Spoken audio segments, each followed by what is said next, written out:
बिस्मिल्लाहिर्रहमानिर्रहीम, अस्सलाम वालेकुम नाजरीन। मैं हूं बाबर हयात और आप देख रहे हैं 24/7 उर्दू न्यूज पर बाबर हयात शो। नाजरीन, पाकिस्तान और श्रीलंका के दरमियान पहले टेस्ट मैच के आखिरी दिन से पहले एक परेशान कुन खबर आई है पाकिस्तान की टीम के हवाले से। एक बड़ा इंपॉर्टेंट प्लेयर पाकिस्तान का, उसकी फिटनेस के हवाले से बड़े सवालात खड़े हो रहे हैं और क्या वो दूसरे टेस्ट मैच से बाहर हो रहे हैं। पाकिस्तान के क्रिकेट फैंस के लिए अपडेट देने जा रहा हूं। इसके अलावा एक और बड़ी अपडेट है, वो है एशिया कप के हवाले से कि एशिया कप जो है अब उसका शेड्यूल कब अनाउंस होने जा रहा है। वैसे तो उसके टूटे फूटे कई शेड्यूल चलते फिर रहे हैं, लेकिन वो सब जाली शेड्यूल है। असल उसका जो शेड्यूल ऑफिशियल अनाउंस होने जा रहा है वो कब होने जा रहा है, अपडेट सामने आ गई है। इसके अलावा अब्दुल्ला शफीक के हवाले से बात करेंगे। बड़ी उसकी तारीफें हो रही हैं, बड़े बड़े खिलाड़ी उसकी तारीफें कर रहे हैं और खुद उसने एक बड़ा रिकॉर्ड भी तोड़ा है पाकिस्तान के एक बड़े लेजेंड क्रिकेटर का, बल्कि उसने तो बाबर आजम को भी इस हिसाब से पीछे छोड़ दिया है। इस पे भी आपको अपडेट करूंगा। और इसके अलावा विराट कोहली का एक रिकॉर्ड बाबर आजम ने उस रिकॉर्ड से महरूम कर दिया है एक किस्म का विराट कोहली को। वो क्या रिकॉर्ड है वो भी आपके साथ शेयर करूंगा आज के इस प्रोग्राम में। और कुछ आपको बताऊंगा कि बाबर आजम रुकने वाला नहीं है। आज भी परफॉर्म करके उसने लास्ट जो कितनी इनिंग्स खेली हैं, समझ लीजिए last 12 innings, international innings across the format, Babar Azam ने कैसा परफॉर्म किया है ये मैं आपके साथ शेयर करने जा रहा हूं। और इसके अलावा इमामुल हक के आउट के ऊपर भी बात करेंगे कि क्या इमामुल हक का आउट था या उनके साथ नाइंसाफी हुई, इस हवाले से रूल क्या कहते हैं। इस पे भी कमेंटेटर्स भी आपस में डिवाइडेड थे। और फिर आपको ये भी बताऊंगा कि इंग्लैंड के दौरा पाकिस्तान के हवाले से भी एक बड़ी डेवलपमेंट हो रही है। तो काफी बड़ी बड़ी खबरें आपके सामने लेकर के आया हूं, मेरे साथ साथ रहिएगा। और फिर मोस्ट इंपॉर्टेंट न्यूज के गाल का वेदर कैसा रहेगा आखिरी दिन। कुछ बारिश की खबरें जो है वो सुनाई दे रही हैं। बारिश भी कुछ डिस्टर्ब कर सकती है, बीच में मक्खी आना शुरू हो गई है और मक्खी डिस्टर्ब करना शुरू हो गई है, पता नहीं कहां से आ गई है। बहरहाल बात करेंगे बारिश के हवाले से कि भी बारिश के क्या चांसेस हैं। लेकिन उससे पहले आपसे गुजारिश कि अगर आप हमारे नए व्यूअर हैं तो प्लीज हमारे इस चैनल को जल्दी से कर दीजिएगा सब्सक्राइब और बेल आइकन को पुश करना मत भूलिएगा। मुझे फॉलो कीजिए इंस्टाग्राम पे @बाबरहयात शो और हमारे पेज को फेसबुक पे लाइक कर लीजिएगा। तो जनाब, सबसे पहले जो मैं आपको अपडेट देने जा रहा हूं ना जी, वो तो पहले तो मौसम के हवाले से आपको बता दूं कि मौसम कैसा रहेगा। कल 5वां दिन है, बहुत इंपॉर्टेंट दिन है। पाकिस्तान जीत की तरफ जा रहा है। राइट नाउ पाकिस्तान की पोजीशन बहुत मजबूत है।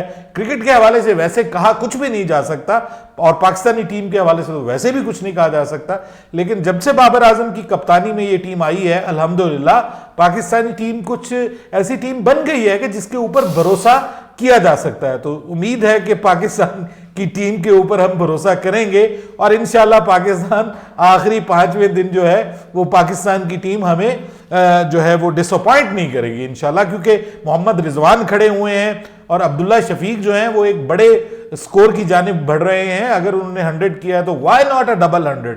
Bye the way, Abdullah Shafique ने एक बड़ा रिकॉर्ड कायम कर दिया है और उन्होंने जो पहली 11 इनिंग्स हैं, पहली 11 इनिंग्स में उन्होंने जावेद मियांदाद का रिकॉर्ड जो है वो तोड़ दिया है। इससे पहले जावेद मियांदाद के पास रिकॉर्ड था कि उन्होंने फर्स्ट 11 इनिंग्स में 654 रन बनाए थे। अब ये इन्होंने रिकॉर्ड तोड़ दिया है आज। और क्या कमाल, मतलब 2 डबल सेंचुरीज, 4 निस्फ सेंचुरीज, इतना जबरदस्त और 70+ की एवरेज से माशाल्लाह ये खिलाड़ी खेल रहा है और बड़ी तारीफें हो रही हैं इसकी। लेकिन अगर हम बात करें मौसम की, इसकी तारीफें तो हो ही रही हैं। वो भी आपको बताऊंगा कि जो रसल आर्नल्ड है उन्होंने इनकी बड़ी तारीफ की है। रोशान अभी संघे जो हैं उन्होंने बहुत ज्यादा तारीफ की है। उन्होंने कहा कि ये बड़ा जबरदस्त स्पेशल टैलेंट है इस लड़के के अंदर और ये पाकिस्तान के लिए बहुत बड़ी, पाकिस्तान की बिग अचीवमेंट है इस लड़के को टीम के अंदर रखना। बाय द वे, इस बंदे को शामिल किया था टीम में मिसबाहुल हक ने, और मिसबाहुल हक जो रांदा दरगाह हो गए थे और बेचारे को बड़ी बुरी हुई उसके साथ। लेकिन 2 खिलाड़ियों के ऊपर उसका बड़ा एहसान है। एक मोहम्मद रिजवान के ऊपर कि जो री इन्वेंट किया मोहम्मद रिजवान को, और दूसरा अब्दुल्ला शफीक जिसे सिर्फ 1 मैच खेलने के बाद मिसबाउल हक ने अपनी टीम में शामिल कर लिया था और उस पर बड़ा क्रिटिसिज्म हुआ था कि ये क्या है, इसको क्यों शामिल किया। एक उसने फर्स्ट क्लास मैच खेला है और उसको टीम में, फिर उसको लेकर साथ फिरते रहे और साथ फिर के उसको ऑब्वियसली ट्रेन करते रहे होंगे और वो अब पाकिस्तान उसका फल जो है वो हासिल कर रहा है। अगर हम मौसम की बात करें तो जनाब मौसम मैंने अपने पास रखा हुआ है, बिल्कुल अपने मोबाइल फ़ोन में इसको ऐड किया हुआ है और जो मोस्ट रिलायबल है वेदर जो वेबसाइट है उसके ऊपर मैं आपको बता रहा हूं कि कल जो है वो बारिश के इम्कानात मौजूद हैं। जी हाँ, बारिश हो सकती है कल और ओवरऑल कल जो है वो 52% बारिश के इम्कानात बताए गए हैं। बारिश ने खतरे की घंटी बजा दी है। 52% का मतलब ये होता है कि कुछ ना कुछ जरूर होगा, थोड़ी देर के लिए हो, ज्यादा देर के लिए हो। और आपको पता है कि गाल का वेदर जो है उसके बारे में कुछ भी नहीं कहा जा सकता। तो जो ओवरनाइट रेन के चांसेस नजर आ रहे हैं जी इस वक्त अगर देखें तो वहां पर रात को जो है वो बारिश के चांसेस नजर आ रहे हैं। को सुबह 4:30 5:30 बजे के करीब बारिश के चांसेस नजर आ रहे हैं, बल्कि कल शाम, माफ कीजिएगा, कल शाम बारिश के चांसेस नजर आ रहे हैं। और उसके बाद आज लेट नाइट भी कुछ बारिश के चांसेस नजर आ रहे हैं। सो प्रॉब्लम है और ये बता रहे हैं कि स्टॉर्म्स पॉसिबल ओवरनाइट, यानी यहां पर ओवरनाइट जो है वो तूफान का खतरा है। स्टॉर्म, थंडर स्टॉर्म जो होता है, गरज चमक के साथ बारिश का इम्कान, वो वाला सीन चल रहा है। और परसेंटेज जो है वो आगे आगे जाके जो है वो बढ़ती जा रही है और 3-4 बजे के करीब जाके जो है वो काफ़ी ज़्यादा बारिश हो रही है। शाम के वक्त भी कल काफ़ी बारिश है।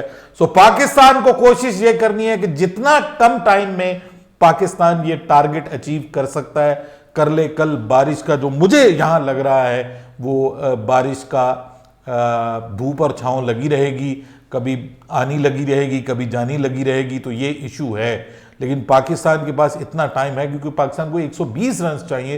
तो मेरे ख्याल में अगर 30 से 40 एक ओवर्स का अगर खेल कल हो जाता है तो इंशाल्लाह पाकिस्तान ये मैच जीत जाएगा। लेकिन ये जो बारिश के दरमियान में आने जाने हैं इनसे बैटिंग टीम को नुकसान भी पहुंच सकता है। सो आपको पता है कि ये असरअंदाज होता है खिलाड़ियों के ऊपर, इसको पसंद नहीं किया जाता।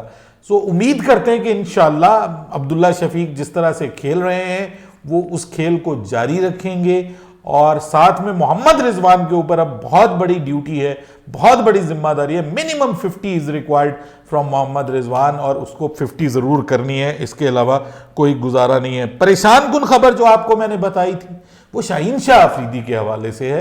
पाकिस्तान का मेजर बॉलर है, मेजर वेपन है और पिंडली में तकलीफ कल उसके हुई थी। उसके बाद उसको जो है वो बॉलिंग के दौरान उसको फिर वो आपने देखा होगा कि फील्डिंग के दौरान जब उसने डाइव किया था तो वो पिंडली में उसको तकलीफ हुई थी। उसके बाद फिर आइसिंग वगैरह भी उसकी की गई और फिर उसने फील्डिंग भी नहीं की, लेकिन उसका खिंचाव जो है वो दूर नहीं हो रहा था। अब उसकी जो है वो MRI स्कैन किया गया है और MRI स्कैन के बाद अब रिपोर्ट्स का इंतज़ार है। दुआ करें रिपोर्ट्स अच्छी हों, लेकिन उसकी फिजिकल फिटनेस जो है वो उसका प्रॉब्लम बन गया है। और ये बार बार हम कहते थे कि खुदा के लिए इसको रेस्ट दो, खुदा के लिए इसको रेस्ट दो। अब आपने उसको फटड़ करके उसको रेस्ट दिलवाना है, जान नहीं छुड़वाते। और ना इनको खुद भी नहीं है, ये जो खिलाड़ी है ना ये भी कहते हैं कि हमें हर मैच में खिलाओ, कहीं कोई और ना आगे घुस जाए हमारी जगह। खुदा के लिए अपने आप को, अपना जिस्म जो है उसका भी आपके ऊपर हक है, उसको रेस्ट दो।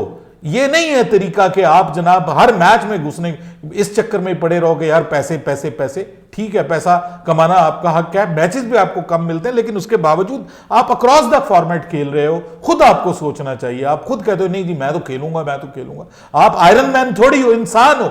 आपकी बॉडी भी एक तरह से वो एज कम होती है, जिस्म के हिस्सों का भी कोई हक है आपके ऊपर, उनको भी रिलैक्स करने की जरूरत है। आज जिस तरह से श्रीलंका ने उसके साथ किया है, वो प्रभात जयसूर्या के साथ उससे 100 से ज्यादा ओवर करवा दिए 2 टेस्ट मैचों के दरमियान, तो वो बेचारा भी आज लंगड़ाता हुआ फिर रहा था। तो ये नहीं होना चाहिए। आपको रोटेशन पॉलिसी रखनी चाहिए, जो कि मेरे ख्याल में पाकिस्तान को रखने की जरूरत है। लेकिन मेरा नहीं ख्याल कि इसके ऊपर कोई अमल करने जा रहा है या नहीं करने जा रहा। अच्छी खबर यह है कि पाकिस्तान के जो इंग्लैंड के दौरा पाकिस्तान के हवाले से कि टीम आ गई है जी, और आज उन्होंने नेशनल स्टेडियम कराची का दौरा किया है, और नेशनल स्टेडियम कराची में भी आज उन्होंने सारे इंतजामात का जायजा लिया है। उसके बाद फिर वो लाहौर आएंगे, फिर इस्लामाबाद, मुल्तान भी जाना है, उन्होंने मुल्तान भी जाना है, वहां भी जायजा लेना है। दुआ करें मुल्तान को भी कोई मैच मिल जाए, वरना चांसेस यही है कि लाहौर और कराची में 7 मैचेस होंगे। और 20 तारीख से 20 अख्तर अब्बास बार बार लिखते हैं नीचे मुझे कि बताएं, 20 से जो है वो 20 अक्टूबर से ये मैचेस जो है वो स्टार्ट होने जा रहे हैं। एशिया कप के हवाले से बड़ी अपडेट ये है कि एशिया कप का शेड्यूल जो है वो 22 जुलाई को जो है वो अब सामने आ रहा है। आज से 2-3 दिन बाद 22 जुलाई को ऑफिशियली अब अनाउंस किया जा रहा है एशियन क्रिकेट काउंसिल की जानिब से। इसका शेड्यूल अनाउंस हो रहा है, लेकिन इमामुल हक के साथ जो हुआ जी, वो इमामुल हक की अपनी बेवकूफ़ी है। वैसे तो ये जो कानून है ना कि जी आपका पाँव थोड़ा सा भी उठ गया और इस दौरान उसने मतलब जो है वो लगा दिया, हालांकि आप हैं क्रीज के अंदर, तो ये कानून भी जो है ये इसके ऊपर भी बड़ा क्रिटिसिज्म किया जा रहा है। कमेंटेटर्स भी इसके ऊपर बात कर रहे थे। आपको पता पहले भी एक कानून होता था कि वो बल्ला अगर उठ जाए तो रन आउट जो है वो डाइव किया, किसी ने बल्ला उठ गया, अंदर जाके एक बार लगा फिर उठ गया और उसने बेल्स गिरा दी तो रन आउट हो जाता था। अब वो एक बार अगर बल्ला लग गया तो उसके बाद, या पाँव लग गया, आपका हाथ लग गया, तो उसके बाद उठ भी जाए तो आपको आउट नहीं दिया जाता। इसी तरह इस पर भी बहस हो रही है, लेकिन फिलहाल ये कानून था और ये स्पिरिट ऑफ द गेम के भी खिलाफ है वैसे, लेकिन जो भी है कानून ये है कि खिलाड़ी को कैजुअल नहीं होना चाहिए। और हमारे इमामुल हक साहब जो है वो कैजुअल हुए हैं और यही उन्हें नुकसान उठाना पड़ा है। बेन स्टोक्स ने रिटायरमेंट का ऐलान कर दिया है ओडीआई से, और अब वो सिर्फ टेस्ट और T20 खेलेंगे। हमारे मुल्क में अगर कोई रिटायरमेंट का ऐलान करता है, जैसे हमारे आमिर साहब, तो टेस्ट क्रिकेट से करते हैं, लेकिन ये गोरे आपको टेस्ट क्रिकेट के साथ चिमटे हुए नजर आएंगे। ये ब्रॉड हो या एंडरसन हो या अब ये देखिए बेन स्टोक्स, इन्होंने टेस्ट क्रिकेट को और T20 को प्रायोरिटी दी है। वनडे से रिटायरमेंट का फैसला कर लिया। बाबर आजम ने कमाल किया है जी, आज भी माशाल्लाह। आउट बहुत बुरे तरीके से हुए हैं और पैथेटिक वे में हुए हैं, लेकिन उसके बावजूद बाबर की क्लास देखिए कि लास्ट 12 इनिंग्स में मैं आपको स्कोर बता रहा हूं, बाबर अब नहीं रुकेगा, नहीं रुकेगा। रोक सको तो रोक लो। बाबर की जो इस वक्त उड़ान है माशाल्लाह माशाल्लाह, अल्लाह नजरे बद से बचाए। 196 ऑस्ट्रेलिया के खिलाफ, फिर 67, फिर 55, फिर 57, फिर 114 अक्रॉस द फॉर्मेट, फिर 105, फिर 66, फिर 103 अक्रॉस द फॉर्मेट चल रहा हूं, फिर 77, फिर 1, यानी सबसे बुरी इनिंग्स जो 1 रन पे आउट हुए वो, उसके बाद 119 और आज फिर 55 किया है। Babar across the format number 1 player है। कोई मानता है तो माने, नहीं मानता है तो जाए भाड़ में। बाबर नंबर 1 है। वो कुत्तों के भौंकने से जो है ना वो फकीर का रिज्क कम नहीं होता, वो अपनी सदा लगाता रहता है। बाबर जिंदाबाद, पाकिस्तान पाइंदाबाद। इंशाल्लाह उम्मीद करते हैं कि पाकिस्तान ये टेस्ट मैच जरूर जीतेगा। अपनी राय दीजिएगा नीचे कमेंट्स में। बाबर हयात को इजाजत दीजिएगा। अल्लाह हाफिज।